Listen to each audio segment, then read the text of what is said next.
Hey guys, Cory here. Welcome back to the channel for another Clash of Clans video. Check out my screen right now. Take a look at that. It looks like a Goho army, but there's no golems in sight.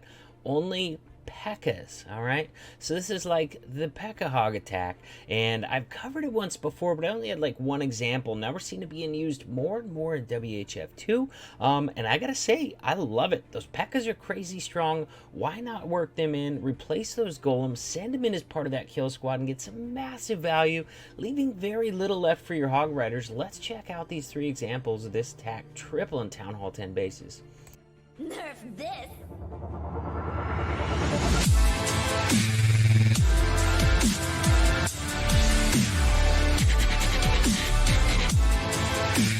If any of you guys are new to my channel, make sure you smash that subscribe button, ring that notification bell. Let's get this thing going.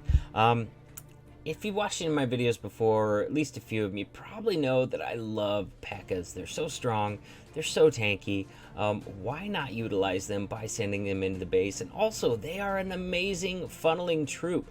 Just by determining which side of a building you place one on, you can pretty well determine which way it's going to walk, clearing a ton of outer buildings, creating a very nice funnel for yourself. So he's got a king funneling on the left and a Pekka with a few wizards funneling on the right. Just like that, that funnel is established, and he had 3 Pekkas left to send in with part of that kill squad. Look at those 3 Pekkas in there, almost full health, getting hammered on by defenses, but they're super tanky. They're doing the same thing that the golems do on this type of attack, and even more. The golems usually just tanking for wizards in the wall wrecker. The Pekkas are still accomplishing that, but they're also wrecking a bunch of buildings on their way. Now he's actually has bowlers that came out of that clan castle, so he did use a heal and a rage on them, although I'm not sure he got the full value of that heal and rage because his bowlers went out of him pretty quickly. But guys, look at this base. Hold on, let's just pause right here. Look at how much of this base is gone. I'm gonna say over 50% of the defenses, or at least 50%. Look at that nice thin path left for the Hogs. Now, since he decided to use bowlers in there and use a heal on that that kill squad as well to keep those bowlers live, if you're gonna use bowlers, you want to use a heal and a rage, because otherwise they're weak sauce. They will die really fast if you don't heal them.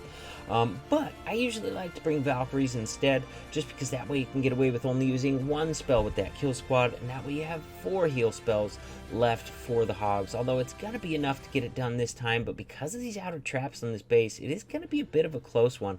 He's got some excellent heal placement there. You'll see he's not trying to cover the defenses, because you're not healing defenses. He's just trying to cover where his Hogs are going to be standing when they are targeting those defenses, and he's doing a beautiful job of keeping those Hogs alive with those excellent heal placements.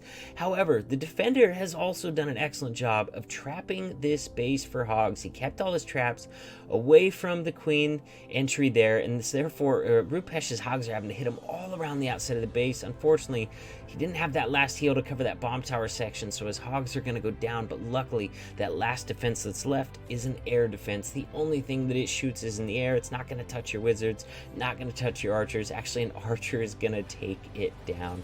Beautiful job. But I can't help but think, what if he had Valkyries in there? I bet he would have had Hogs left over, but that's just me. I'm super biased because, you know, every time I try to use bowlers in my wall wrecker, they get wrecked. They die super fast, so I don't even try to do it anymore. But there's a lot of guys that use it with great success, so don't let me, don't let me turn you off of using bowlers in there until you've had a chance to try them for your own, because a lot of people swear by them. A lot of people have a ton of success with them. Check out this example. Once again, we've got 4 Pekkas, this time 21 Hogs. Also a stone slammer on this one.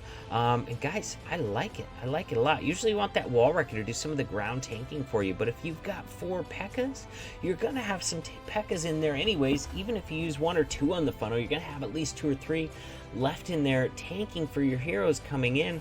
And a lot of times that's why you don't want to use a stone slammer entry with a kill squad, is because it's not going to tank the cannons.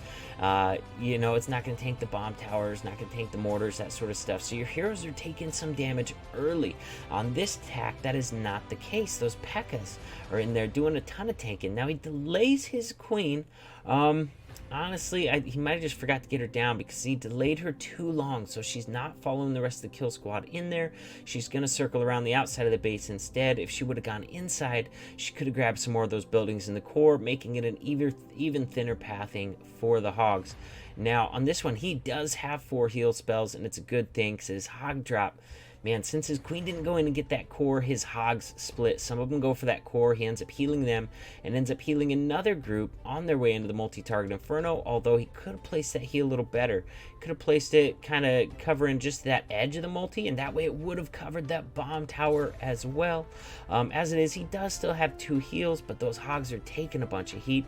Once again, we had another heal there that only covered some of those hogs. If he would have shifted that heal up about 3 tiles, it would have covered both of those group of hogs. And guys, he would have finished this raid with a lot more hogs left over just by adjusting some of those heal spells. Although I'm definitely not trashing on Ver here, because anytime I'm healing a bunch of hogs, you can plan on me tanking the placement of at least one of my heals. Not sure why. But it seems like that's the norm. Seems like at least one of my heal spells, or a Grand Warden ability if I'm doing a Town Hall 11 attack, at least one of those all blow. So I try to bring a lot. That way I can still get it done even if I have one crappy placement. But Ver's going to get this base torn apart with those Pekkas and Hogs. Even with some heals that were off, still able to get the triple, guys. Combining the power of those Pekkas with the back end power of those Hogs, I love it. I like it a lot. Let's check out this next example. A little bit different here, a little bit different. Only going to bring 2 Pekkas on this one. That should allow him to bring more Hog Riders. This one by dash. Let's check it out. Sure enough, so actually he's got a Golem and 2 Pekkas in this. So he only brings a couple more Hog Riders, a few more funneling troops. He's got a couple Loons in this composition. Maybe he's got a couple Troll Teslas, or he's fearing some Troll Teslas on a fresh attack, maybe out in one of the corners. Loons are really good at dealing with those. Unless they're trapped with the Black Bomb, then Valks are really good at dealing with them. But here we go, coming in, using that Golem for tanking, and using the Pekkas as a combination to help kind of with the funnel, but they're also going to be going in with that kill squad. Now that Golem is cut off the left-hand side, tanking for 1 wizard, while that 1 wizard is doing some extra funneling out there, but he's not going to be tanking for that wall wrecker entry. We're going to be relying on the Pekkas and the King for that. Here we go, we got a mixed CC coming out, makes it a really good place to use a wall wrecker entry if the base has a mixed CC, because it's going to get dealt with fast. Your queen's going to still get plenty of value. Enemy queen is down. Got that first multi-target going down. Pekkas are working on an Expo over to the side, and that wall wrecker is still going, you guys. Still going. Gonna rage up whatever comes out of there. Does he have bowlers in there too? I'm guessing he's got bowlers since he used a rage and a heal on it. See, a lot of guys use it with a lot of success. It just doesn't often work well for me, and that's why I don't do it very often. But look at this. Those bowlers are doing well inside that heal and rage. They've gotten 1 defense so far. They're stuck on that clan castle for a while. Maybe they got a couple defenses with those bounces. But really narrowed out the pathing for the rest of those hogs. Now, unfortunately, he is not. He brought a freeze spell, so he's not going to have a second poison. I would recommend always bringing that second poison spell with a Hog Rider attack, especially if it's a fresh hit, or if you already know there's ground skellies on the base. Guys, there's usually at least some. Definitely good value to have that second poison in case of ground skellies. That way you can get them killed. Look at all those skellies. They're going to tie up those hogs for quite a while the King is just beating away on them. That back end loon that he had saved, going to do a really nice job there of killing that enemy King. Doesn't look like there was any corner Teslas on there, but I love the fact that he brought a loon or 2 just in case there was. That is thinking right there, because I don't know how many times over my Clash career Troll Teslas have caused time fails, but if you're anything like me, it's probably happened more than a few times. So being prepared for that on those fresh hits, or especially if you already know about those Troll Teslas, is huge. So guys, I gotta say, I like the attack, and I've done a little bit of that before. It's not unusual for me to throw a Pekka in with my kill squad when I do kill squad, which is not very often. Usually against farm clans, I'll end up doing kill squads. They work a lot better, or against mixed CCs, they can work well as well. But I've always, a lot of times I've thrown a Pekka in there when I want a little bit of extra tanking. But I love this idea of throwing 2, 3, or even 4 Pekkas in there and just taking out a monster section of that base before the hogs even start. Guys, I love it. Love it a lot. In fact, I'll probably have to cook it up in my Town Hall 10 and give it a shot. I have that one over in my other clan, Royal Redcoats. It just kind of does some casual wars over there. And guys, that's going to work really well against casual type bases. Obviously, it's going to work well against some competition type bases too, as long as there's a mixed CC. Your queen can get some value as well. With that, guys, hope you enjoyed the video. Hope you have good luck with the Pekkas plus Hogs attack. And if you haven't done it already, guys, if you're still here to the end of the video, first of all, I appreciate you for watching the whole thing. It really helps with the algorithm. Also, if you haven't done it already, make sure you subscribe to the channel, turn on that notification bell so you know when new videos come out. Also, guys, check out the details below my videos. In there, you're going to find links to WHF recruiting Discord server. We're recruiting max 10s, 11s, and 12s. You're going to find a link to my Discord server, which is the best place to get a hold of me. Also, my friends in my Discord server get first notification of all the subscriber wars coming up, anything's coming out. I always tell my friends in my Discord server before I put it out to the public in a video, so you're going to get first notification in there. Also, guys, you know what? I'll see you in the next video.